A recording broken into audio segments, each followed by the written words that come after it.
It only takes 5 to 10 kilograms of plutonium to create a nuclear weapon, one that can destroy an entire city like St. Louis. There are 2,000 tons of this material around the world. Nuclear weapon systems have evolved to new and more destructive means, with new types being tested and made every day. The bomb dropped on Hiroshima, nicknamed Little Boy, and the bomb dropped on Nagasaki, nicknamed Fat Man, were the first uses of nuclear weapons, and that was in 1945. So first, how have they been improved? Nuclear weapons have come a long way in terms of types and designs. First, I would like to discuss intercontinental ballistic missiles, or ICBMs for short, and their strengths and capabilities. Lockheed Martin, a company that is an ally of the United States government, states that they're heavily needed to sustain and modernize the production of American ICBMs. According to the National Museum of United States Air Force, the Minuteman III are the newest version of the United States ICBM, being used by the US, which does not include new weapons being tested. The Minuteman III has the power to carry 2 nuclear warheads and can travel 6,000 miles at a speed of 15,000 miles per hour.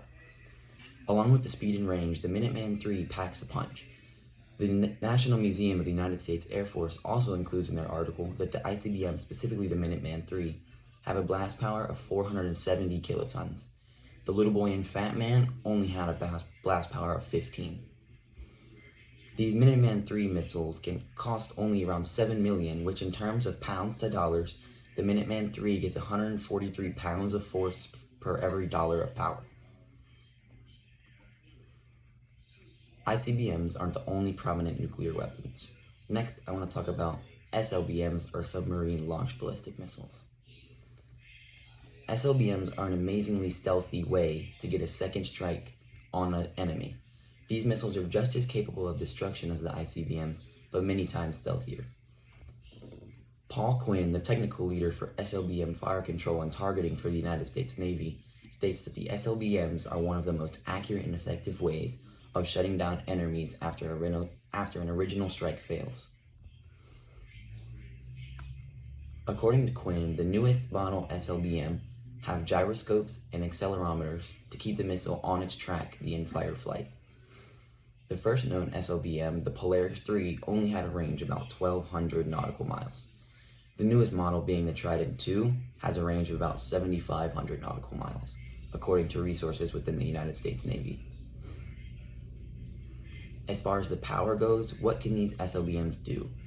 The Trident II missile can hold warheads that can yield up to 350 kilotons of blast power, more than 10 times the power of the original ICBMs dropped on Hiroshima and Nagasaki.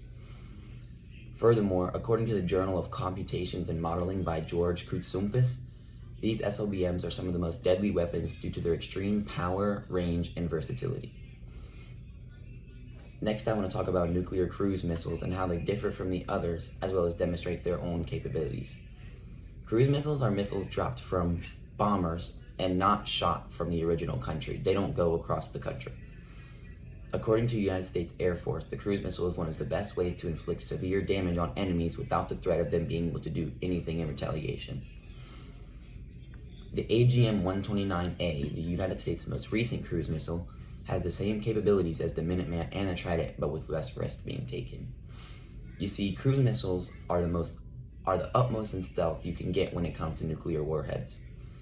Within range of nearly anywhere on Earth and nuclear capabilities, the United States Air Force states that the flight characteristics, range, and power ensure that the enemy will be eliminated.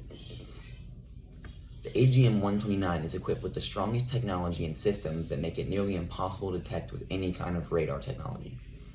General Dynamics, the company most involved with the production of these weapons, states that at the time of their initial production, that the AGM-129A was the most technologically sophisticated and top of the line that could be. The AGM-129A carries a nuclear warhead called the W-80-1, in which had a yield of force around 5 to 150 kilotons.